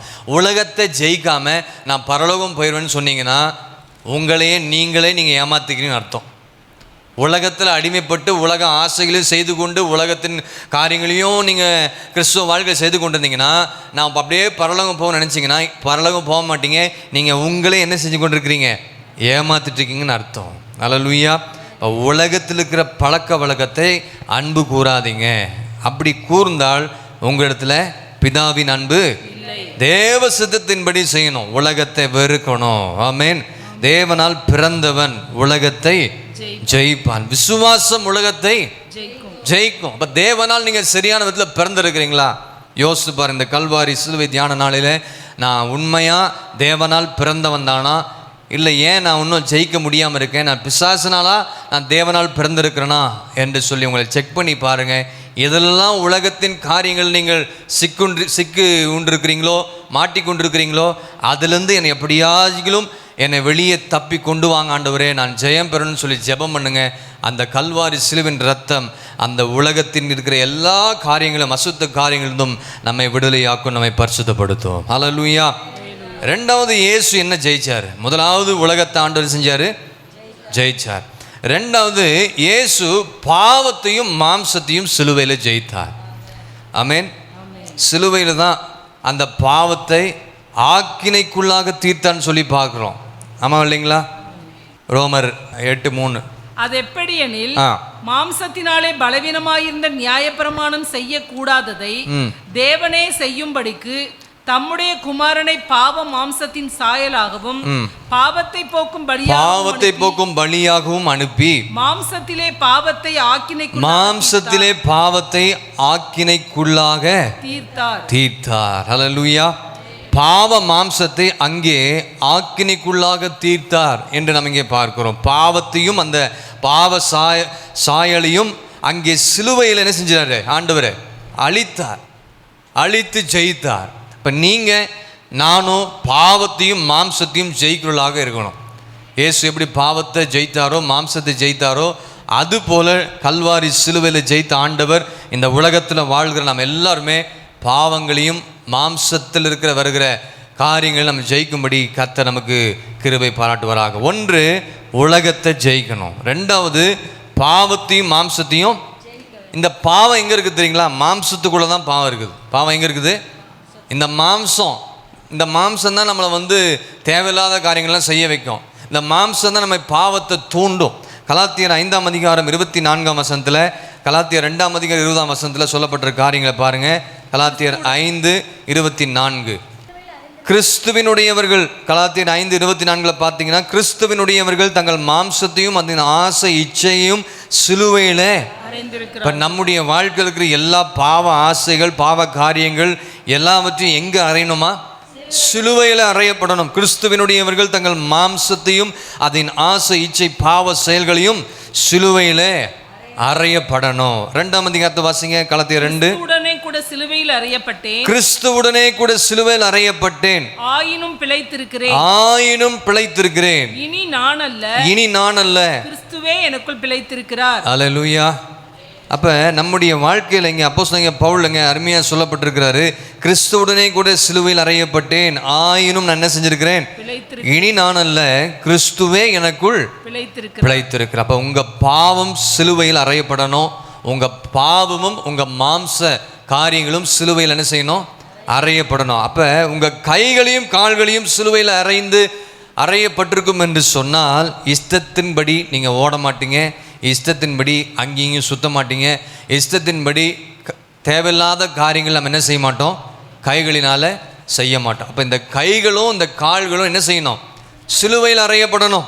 அப்படின்னா இஷ்டத்துக்கு நம்ம எதையும் செய்ய மாட்டோம், ஆண்டவருக்கு பிரியமானதை செய்வோம். இஷ்டத்தின்படி வாழ மாட்டோம், இஷ்டத்தின்படி அங்கேயும் என்ன செய்ய மாட்டோம்? ஓட மாட்டோம். சிலரில் பார்த்தீங்கன்னா சில இடத்துல தங்கவே மாட்டாங்க, இருக்கவே மாட்டாங்க. தங்க இஷ்டத்தின்படி என்ன பண்ணுவாங்க? செயல்படுவாங்க, இஷ்டத்தின்படி ஓடுவாங்க, இஷ்டத்தின்படி காரியங்களை செய்வாங்க, இஷ்டத்தின்படி போவாங்க. ஏன்னா அவங்க கையும் கால்களும் சிலுவையில் அறையப்படலாம் அர்த்தம். ஆனால் இங்கே அப்போஸ்தலன் பவுல் என்ன சொன்னார்? கிறிஸ்துவுடனே கூட சிலுவையில். அப்போ நீங்கள் எல்லா பகுதியும் ஆண்டு சிலுவையில் என்ன செய்யணும்? அதனால தான் மீண்டும் அந்த வசனத்தை நம்ம வாசிக்க கேட்டோம் என்று சொன்னால் கலாத்தியர் 5:24 அங்கே சொல்லப்பட்டிருக்கு. வாசிங்க 24. கிறிஸ்துவுடையவர்கள் தங்கள் மாம்சத்தையும் அதன் ஆசை இச்சையும் சிலுவையிலே அறைய வேண்டும். அல்லேலூயா, ஒரு ஆமென் சொல்லுங்க. அப்போ எப்படி அப்போஸ்தலன் பவுல் இப்படி தெளிவாக சொல்கிறார் பார்த்து, அது போல் நீங்களும் நான் நம்முடைய கை கால்கள் என்ன செய்யணும்? சிலுவையில் அறையப்படணும். ரோமர் 6:6 பார்க்கும்போது அங்கே என்ன சொல்லப்பட்டது பாருங்க. நாம் இனி பாவத்துக்கு ஊழியம் செய்யாதபடிக்கு பாவ சரீரம் ஒளிந்து போகும் பொருட்டாக நம்முடைய பாவ சரீரம் ஒளிந்து போகும் பொருட்டாக நம்முடைய பழைய மனுஷன் அவரோடு கூட சிலுவையில் அறையப்பட்டதென்று அறிந்திருக்கிறோம். கவனிக்கிறீங்களா? நம்முடைய பழைய மனுஷன் அவரோடு கூட சிலுவையில் அறையப்பட்டதென்று அறிந்திருக்கிறோம். ஆனாலும் நம்ம என்ன செஞ்சு கொண்டிருக்கிறோம்? செய்து கொண்டே இருக்கிறோம். இங்கே சொல்லப்பட்டிருக்கு பாவ சரீரம் ஒளிந்து போகும் பொருட்டாக நம்ம பழைய மனுஷனை அவரோடு கூட சிலுவையில் அறையப்பட்டது என்று அப்போ அறிந்திருக்கிறோம். ஒருவேளை நீங்கள் இன்னும் அப்படிப்பட்ட சூழ்நிலையை போய் கொண்டிருப்பீங்கன்னு சொன்னால் நம்முடைய பழைய மனுஷன் அவரோடு கூட சிலுவையில் என்ன செய்யணும்? அறையப்படணும். அப்போ இயேசு சிலுவையில் அறையப்பட்டது நோக்கம் பாவத்தை அங்கே சிலுவையில் அறைந்தார். மாம்சத்தை பாவத்தை சிலுவையில் அறைந்து வெற்றி சிறந்தார் என்று சொல்லி நாம் இங்கே பார்க்க முடியும் இந்த வசனங்களில். இப்போ இந்த பாவம் வாசம் செய்கிற இடம் எங்கன்னு கேட்டிங்கன்னா மாம்சத்தில் தான் பாவம். எங்கே இருக்குது இந்த பாவம்? மாம்சத்தில் தான் இருக்குது. அதனால தான் மாம்சத்தின் இச்சைகள்னு சொல்கிறோம். அதனால தான் மாம்சத்தின் இச்சைன்னு சொல்கிற காரியங்கள்லாம் பார்க்குறோம். இப்போ இந்த மாம்சத்தை என்ன செய்யணும்னா கடிவாளத்தை போட்டு அதை என்ன செய்யணுமா? அடக்கணும். கடிவாளத்தை போட்டு குதிரைக்கு என்ன செய்வாங்க? ஏன் இஷ்டத்துக்கு அங்கங்கே ஓடும். அதனால் நம்முடைய ஆவிக்குரிய வாழ்க்கைக்கு என்ன போடணுமா? கடிவாளத்தை போட்டு என்ன செய்யணும்? அடக்கணும். அதுக்கு என்ன தேவை? அபிஷேகம் நமக்கு தேவை. அல்லேலூயா. அபிஷேகம் நமக்குள் இருக்கும் பொழுது பாவத்தை மேற்கொள்ளக்கூடிய ஒரு வல்லமை நமக்கு வருகிறது, நமக்குள்ளாக வரும். அபிஷேகம் இருக்கும் பொழுது, ஆண்டவர் நமக்குள் இருக்கும் பொழுது, ஆண்டவருடைய கிருபை நமக்குள் இருக்கும் பொழுது பாவத்தை மேற்கொண்டு ஜெயிக்கக்கூடிய கிருபைகளை கத்த நமக்கு தர வல்லவராக இருக்கிறார். அதுதான் நம்ம வாசிக்கிறோம் ரோமரில் 7:24 அங்கே ஒரு மனுஷன் ரொம்ப வேதனையோடு கதறுகிறான். நிர்பந்தமான மனுஷன். வாசிங்க. நிர்பந்தமான மனுஷன் நான் இந்த மரண சரீரத்தினின்று, இந்த பாவ சரீரத்திலிருந்து, இந்த மரண சரீரத்திலிருந்து யார் என்னை விடுதலை ஆக்குவார் என்று கதறுகிற ஒரு மனிதனை இங்கே நாம் பார்க்கிறோம். அவர் என்ன சொல்றாருன்னா, எனக்கு விடுதலையே இல்லைன்னு சொல்றார். நிர்பந்தமான ஒரு மனிதனா இருக்கிற யார் என்ன விடுதலையாக்க முடியும்? இயேசு ஒருவரால் மட்டும்தான் விடுதலையாக்க முடியும். ரோமர் 8:2 கிறிஸ்து இயேசுவினாலே ஜீவனுடைய ஆவியின் பிரமாணம் என்னை பாவம் மரணம் என்பவைகளின் பிரமாணத்திலிருந்து விடுதலையாக்கிற்று.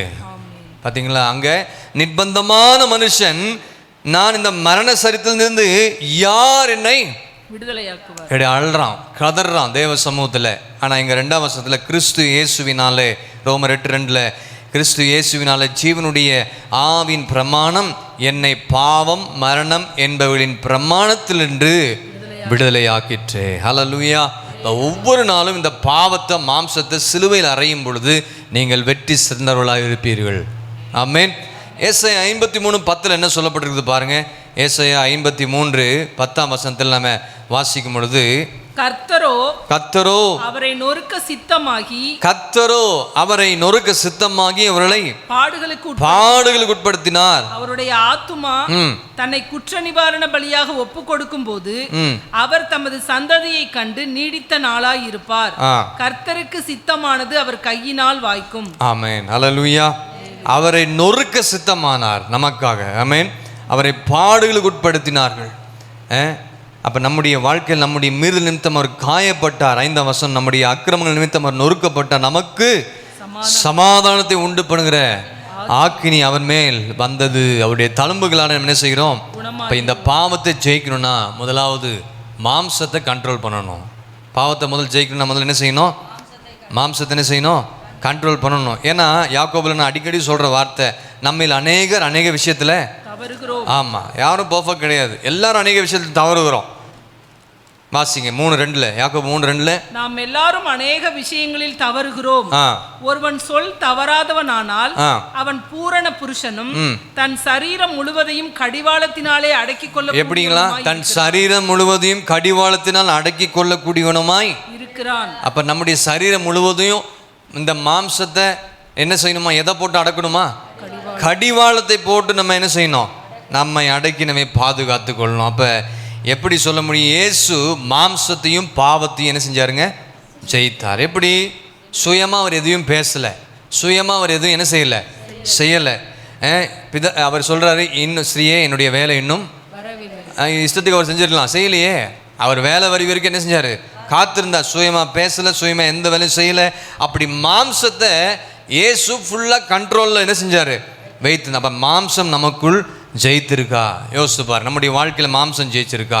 நாமும் இயேசுவை போல மாம்சத்தையும் பாவத்தையும் என்ன செய்யணும்? ஜெயிக்கணும். ஹல்லேலூயா. அப்போ இந்த அபிஷேகம் நமக்குள் இருந்தால் தாங்க இந்த மாம்சத்தை என்ன செய்ய முடியும்?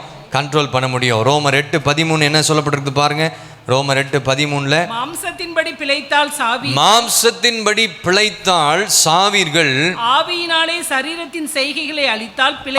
ஆவியினால, பரிசுத்த ஆவியின் அபிஷேகத்தினால சரீரத்தின் செய்கைகளை அழித்தால் நீங்க என்ன செய்வீங்க?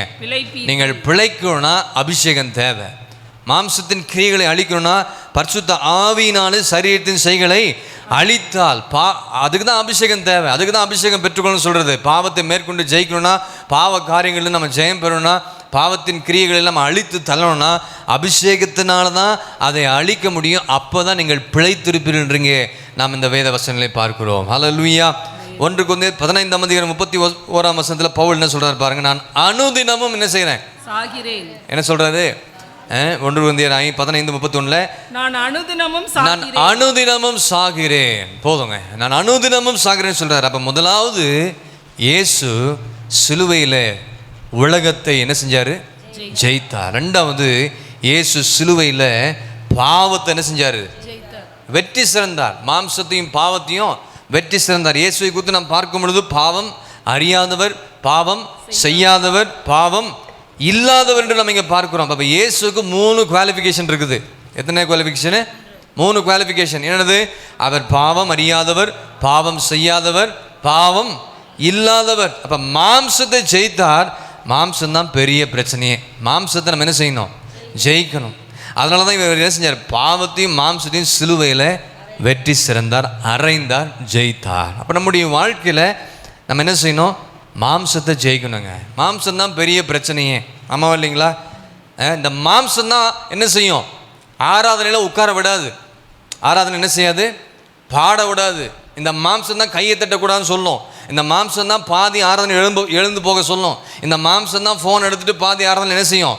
போக சொல்லும். இந்த மாம்சம் தான் நேரம் ஆயிடுச்சு கிளம்பு பைபிள் எடுத்துகிட்டு சொல்லும். ஆமாவா இல்லைங்களா?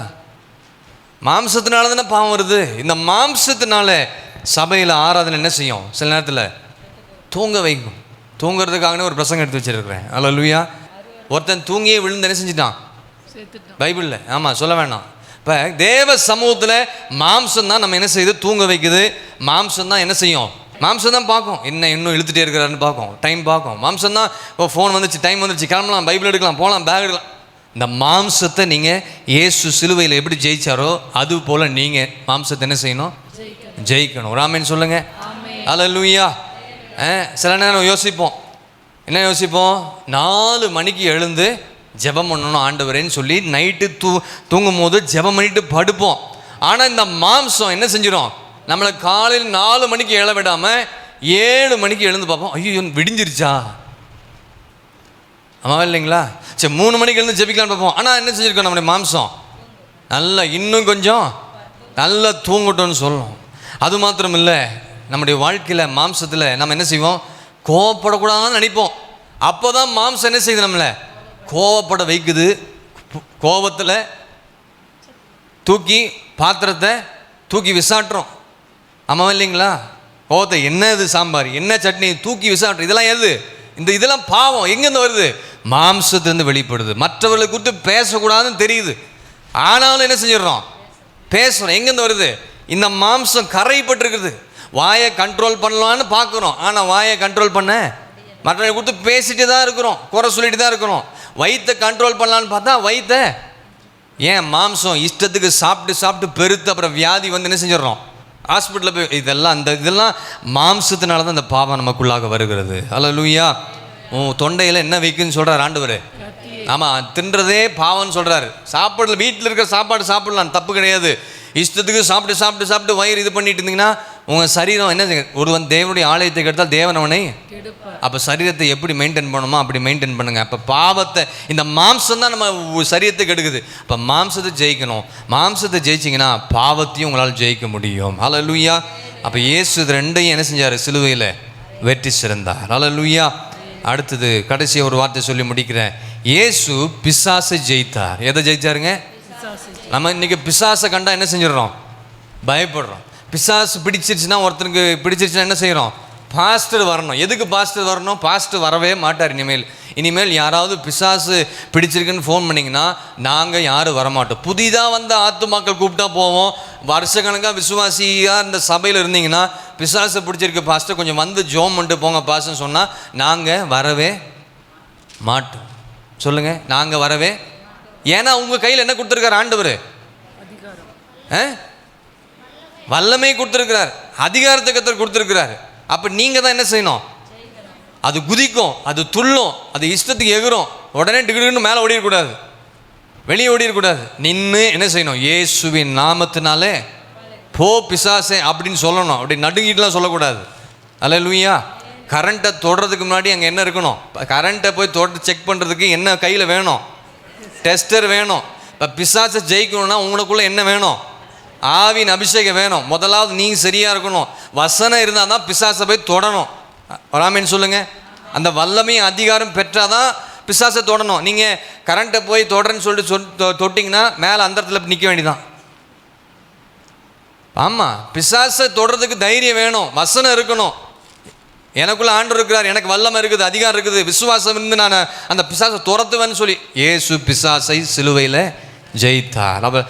அது விசுவாசனுடைய முதல் ஊழியமே பிசாசை துரத்தணும். ஒரு ஆமேன் சொல்லுங்க. மார்க் எழுதின சுவிசேஷம் 16ஆம் அதிகாரம் 17ஆம் வசனத்தை வாசிங்க. மார்க் 16:17 வசனம். விசுவாசிக்கிறவர்களால் நடக்கும் அடையாளங்கள் ஆவன. எத்தனை பேர் ஆண்டவரை விசுவாசிக்கிறீங்க? விசுவாசிக்கிறவர்களால் நடக்கும் அடையாளங்கள் ஆவன. என் நாமத்தினாலே பிசாசுகளை துரத்துவார்கள். என் நாமத்தினால் பிசாசை நீங்க துரத்தணும். அல்லேலூயா. விசுவாசுடைய முதல் ஊழியமே என்னங்க, இங்க இருக்கிற அத்தனை பேரும், எத்தனை பேர், ஒரு 40 பேர் இருப்பீங்களா, ஒரு 50 பேர், அங்க இருக்க அத்தனை 50 பேரும் என்ன செய்யணும், பிசாசை துரத்தணும்.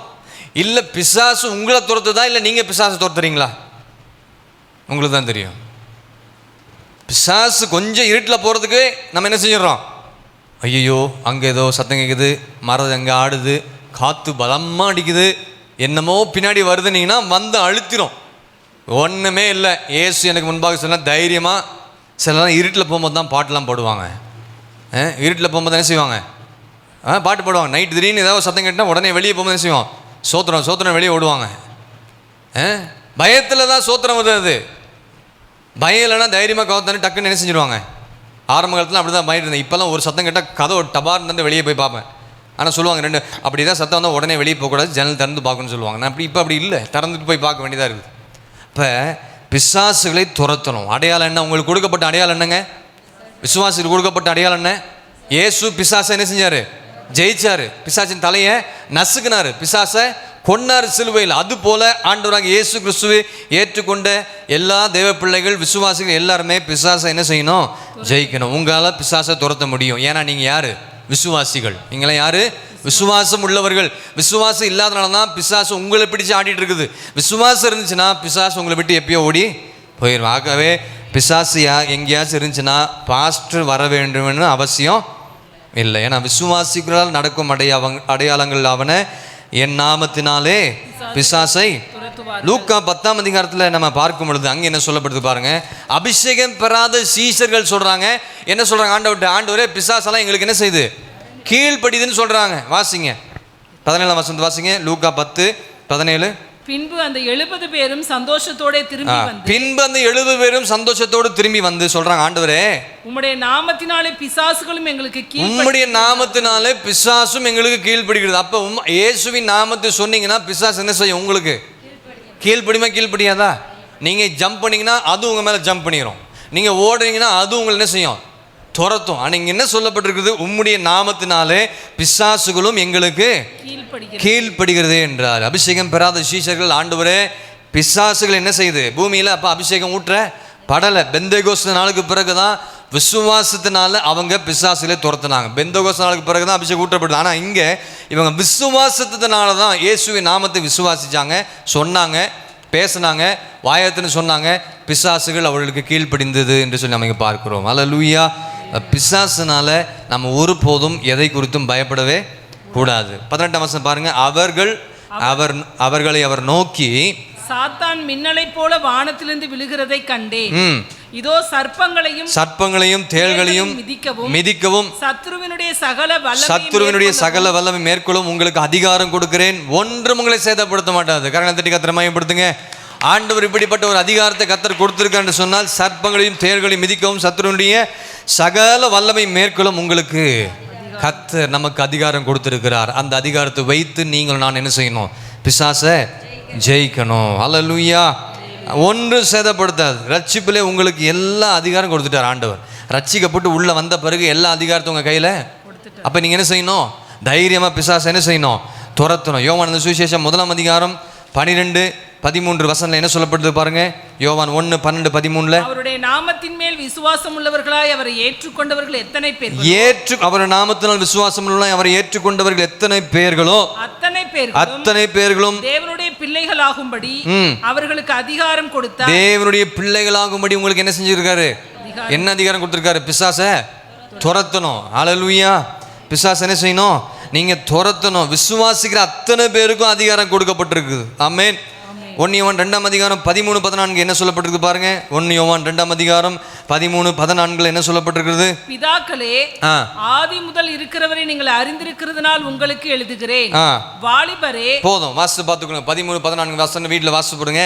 அங்கே என்ன சொல்லப்பட்டா, வாலிபர்கள் பொல்லாங்கினை ஜெயிக்கணும். நம்ம எல்லாரும் வாலிபர்கள் தான் ஆவிக்குரிய வாழ்க்கையில். அல்லேலூயா. வாலிபர்களுக்கு சொல்லப்பட்டிருக்கு. நம்ம ஒவ்வொருவரும் எதில் ஜெயிக்கணுமா? பொல்லாங்கினை காரியங்கள் என்ன செய்யணும்? நீங்கள் ஜெயித்ததினாலும் உங்களுக்கு எழுதுகிறேன்னு சொல்லிட்டு நம்ம இங்கே பார்க்கிறோம். வெளிப்படுத்தின விசேஷம் 12ஆம் அதிகாரம். அங்கே வலு சர்ப்பத்தை ஆட்டுக்குட்டியின் ரத்தத்தினாலும் என்ன சொல்லப்படுறது? சாட்சியின் வசனத்தினாலும் அதை என்ன செஞ்சாங்க? ஜெயித்தார்கள். அல்லேலூயா. வெளிப்படுத்தல் 12ஆம் அதிகாரம் 11ஆம் வசனத்தில் வலு சர்ப்பத்தை ஆட்டுக்குட்டியின் ரத்தத்தினாலும் சாட்சியின் வசனத்தினாலும் அவர்கள் ஜெயித்தார்கள். அல்லேலூயா. அப்போ நீங்களும் நானும் கர்த்தருடைய வார்த்தையை பயன்படுத்தணும். சாட்சியின் வசனம் நம்ம வாயில் இருக்கணும். சாட்சியின் வசனத்தை சொல்லி பிசாசை துரத்தணும். வல்லமையை பயன்படுத்தணும். அதிகாரத்தை பயன்படுத்தணும். முழங்கால நின்று செபித்து பிசாசை என்ன செய்யணும்? துரத்தணும். நீங்கள் போன்னு சொல்லுங்க, அந்த பிசாசு ஓடியே போயிடும். அல்லேலூயா. அல்லேலூயா. அப்போ நீங்கள் சரியாக பிசாசை என்ன செய்யணும்? துரத்தணும். 12ஆம் அதிகாரம் 10-11 என்ன சொல்லப்பட்டிருக்கு பாருங்க. வெளிப்படுத்தி 12ஆம் அதிகாரம் 10. ஒரு பெரிய சத்தம் உண்டாகி, இப்பொழுது ரட்சிப்பும் வல்லமையும் நமது தேவனுடைய ராஜ்யமும் அவருடைய கிறிஸ்துவின் அதிகாரமும் உண்டாயிரு. அப்ப வலு சர்ப்பத்தோடு யுத்தம் பண்றாங்க. அந்த வலு சர்ப்பத்தை ஆட்டுக்குட்டியின் ரத்தத்தினால 11ஆம் வசனத்துல தங்கள் சாட்சியின் வசனத்தினாலும் அவைகள் என்ன செய்தார்கள்? ஜெயித்தார்கள். அது மாத்திரமல்ல, மிருகத்தை ஜெயித்தாங்க. ஆமாவா இல்லையா?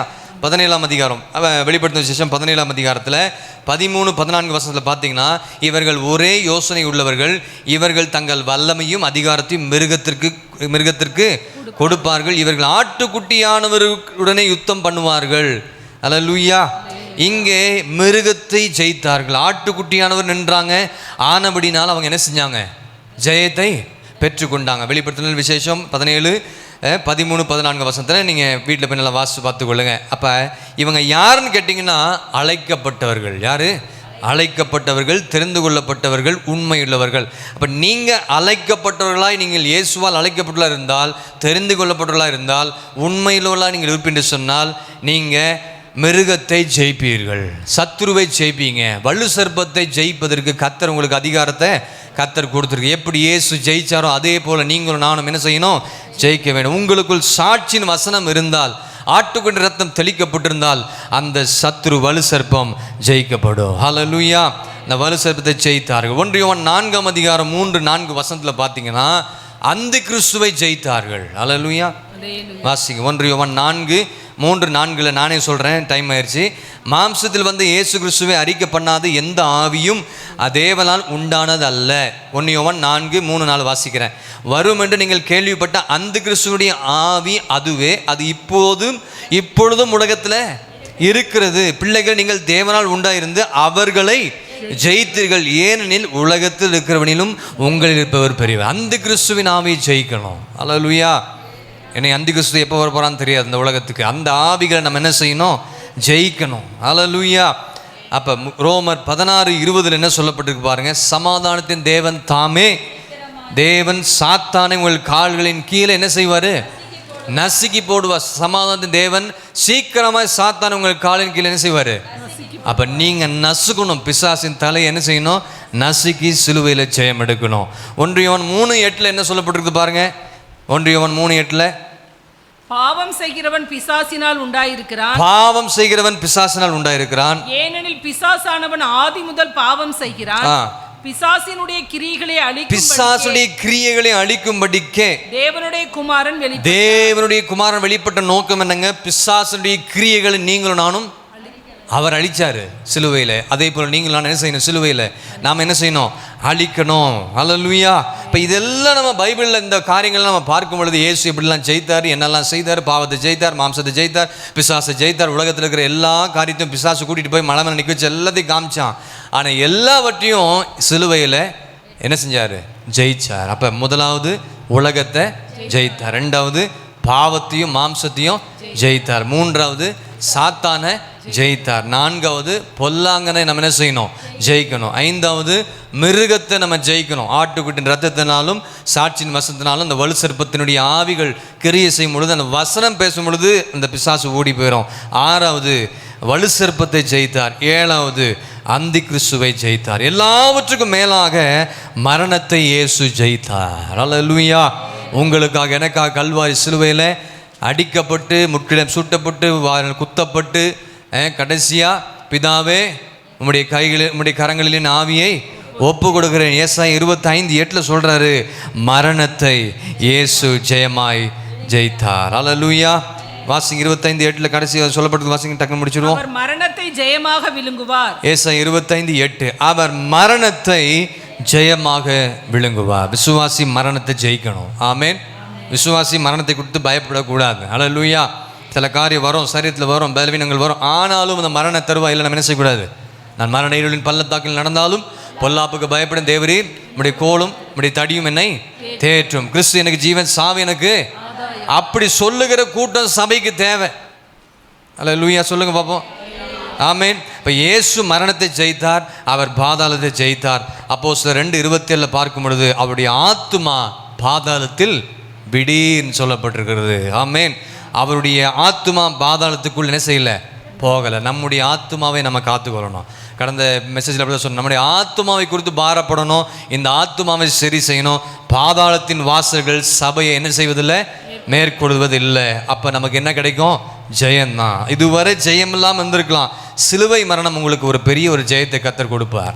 இந்த 3-4 கூட்டங்களில் நீங்கள் பங்கு பெறும் பொழுது, அந்த வார்த்தை உங்களுக்கு போகும் பொழுது, இயேசு எப்படி எல்லாவற்றையும் ஜெயித்தாரோ அதுபோல நாமும் ஜெயிக்க கர்த்தர் கிருபை செய்வார். வேதவசனம் சொல்லப்பட்டிருக்கிறது, குதிரை யுத்த நாளுக்காக ஆயத்தமாக்கப்படும், ஜெயமோ கர்த்தரால் வரும். எத்தனை பேர் விசுவாசிக்கிறீங்க?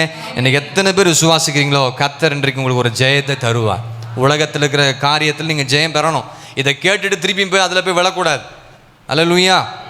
மனம் திரும்பணும். இன்னும் எத்தனை நாள் தான் மனம் திரும்ப இருப்பீங்கன்னு ஆண்டவர் வசனம் சொல்லப்பட்டிருக்கிறது. இப்போ தேவ சமூகத்தில் இந்த கல்வாரி சிலுவை தியான கூட்டங்களில் இந்த வசனம்லாம் கேட்டு மனம் திரும்பி தேவ சமூகத்தில் ஒப்புரவாகி ஆண்டுடைய அந்த உயிர்த்தெழுந்த நாளில் வரும் பொழுது உயிர்த்தெழுந்த ஆசீர்வாதங்களை கர்த்தர் உங்களுக்கு தர வல்லவராக இருக்கிறார். ஆமேன்.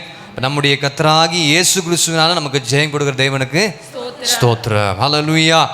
எங்களை எப்பொழுதும் அவர் கிறிஸ்துவுக்குள் என்ன செய்கிறாரு? வெற்றி சிறக்க பண்ணுவார். இப்போ இயேசு எப்படி வெற்றி சிறந்தாரோ அதுபோல நாமும் வெற்றி சிறக்க நாம் பிரயாசப்படுவோம். கர்த்தர் நமக்கு உதவி செய்ய வல்லவராக இருக்கிறார். நாம் ஜெபிக்கலாமா? கண்களை மூடி எல்லாரும் ஜெபிக்கலாம். அன்பின் நல்ல ஆண்டவரே, நன்றியோடு துதிக்கிறோம், ஸ்தோத்திரிக்கிறோம். இந்த சிலுவை தியான கூட்டம் முதல் கூட்டத்தில் இந்த மாலை வேளையில் வந்த ஒவ்வொரு பிள்ளைகளையும் நீர் ஆசீர்வதித்து நீர் அனுப்பும்படியாக நாங்கள் ஜெபிக்கிறோம். இந்த நாள் நாங்கள் கேட்ட வார்த்தைகளை இயேசு சிலுவையில் வெற்றி சிறந்தார் என்ற தலைப்பின் கீழாக உம்முடைய காரியங்களை நாங்கள் தியானித்தோம். நீர் உலகத்தை ஜெயித்தீர் ஆண்டவரே, பாவத்தையும் மாம்சத்தையும் ஜெயித்தீர் ஆண்டவரே. ஆண்டவரே, பிசாசை ஜெயித்தீர், அந்தி கிறிஸ்துவை ஜெயித்தீர் ஆண்டவரே. இனி வலு சர்ப்பத்தை, மிருகத்தை ஜெயித்தீர். இனி பல காரியங்களை குறித்து நாங்கள் இந்த நாள் நாங்கள் பார்த்தோம் கர்த்தாவே. நீர் எப்படி இந்த உலகத்தில் இருக்கும் பொழுது எல்லாவற்றையும் சிலுவையில் வெற்றி சிறந்து ஜெயித்தீரோ, அதுபோல நாங்களும் எங்களுடைய ஆவிக்குரிய வாழ்க்கையில் முன்னேறி செல்லக்கூடாதபடிக்கு ஆண்டவரே, உலக ஆசைகள், உலக சிற்றின்பங்கள், கவர்ச்சிகள், உலகத்தில் இருக்கிற எல்லா பாவ காரியங்கள் ஒருவேளை இழுக்கக்கூடும் என்று சொன்னால் அதையெல்லாம் நாங்கள் வெறுத்து தள்ள எங்களுக்கு வேண்டிய விசேஷத்து கிருபை, பலன், அபிஷேகம், வசனத்தை எங்களுக்குள்ள இருக்க இருதயத்துக்குள்ளே வைத்து இவை எல்லாவற்றிலும் நாங்கள் ஜெயித்து வாழ எங்களுக்கு உதவி செய்யுங்கப்பா. ஆண்டவரே, குதிரை யுத்த நாளுக்காக ஆயத்தமாக்கப்படும், ஜெயமோ கர்த்தரால் வரும் என்ற வார்த்தையின்படி நீர் எங்களுடைய வாழ்க்கையில் ஆவிக்குரிய ஜீவித்தில் ஜெயத்தை தரப்போவதுக்காக ஸ்தோத்திரங்கத்தாவே. எங்களை தாழ்த்துகிறோம், எங்களை அர்ப்பணிக்கிறோம். இந்த நாள் வந்த ஒவ்வொருவரையும் கர்த்தர் ஆசீர்வதிங்க ஆண்டவரே. வீடுகளுக்கு சென்று மாம்சத்தையும் பாவத்தையும் ஜெயிக்கவும் ஆண்டவரே, உலகத்தை ஜெயிக்கவும் ஆண்டவரே, பிசாசை எதிர்த்தென்று போராடி ஜெயிக்கவும் அதற்கேற்ற பலனை ஜெபம் பண்ணி அந்த பலனையும் அந்த அபிஷேகத்தையும் வீடுகளில் பெற்றுக்கொள்ள கர்த்தர் உதவி செய்யும்படியாக நாங்கள் ஜெபிக்கிறோம். வந்த ஒவ்வொருவரையும் ஆசீர்வதிப்பீராக ஆண்டவரே. போகும்போது இந்த சமூகம் முன்னும் பின்னுமாக சென்று ஆண்டவரே, எல்லா தீங்குக்கும் நீர் வெளியெடுத்து நீர் பிள்ளைகளை நீர் பாதுகாத்துக் கொள்ளும்படியாக நாங்கள் ஜெபிக்கிறோம். இப்படிப்பட்ட கூட்டங்களில் அநேக தேவ பிள்ளைகள் சபையில் வந்து பங்கு பெற கர்த்தர் நீர் உதவி செய்யும்படியாக நாங்கள் ஜெபிக்கிறோம்ப்பா. எங்களை தாழ்த்துக்கும் அர்ப்பணிக்கிறோம். இன்னும் நாங்கள் பரிசுத்தமடைய எங்களுக்கு பலன் தந்து நடத்துவீராக. வருகிற எல்லா கூட்டங்களையும் நீர் எங்களுக்கு ஆசீர்வதித்து தந்து நடத்துங்க. தாழ்த்துகிறோம். எல்லா துதி கன மகிமையை நாங்கள் உமக்கே எடுக்கிறோம். இயேசு கிறிஸ்து மூலம் ஜெபம் கேளும் எங்கள் ஜீவன் நல்ல பிதாவே, ஆமென். நம்ம எல்லாரும் சேர்ந்து, என் ஆத்துமாவே கர்த்தரை ஸ்தோத்திரி, என் முழுமே பரிசுத்த நாமத்தை ஸ்தோத்திரி.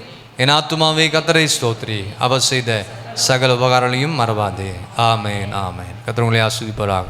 Praise the Lord.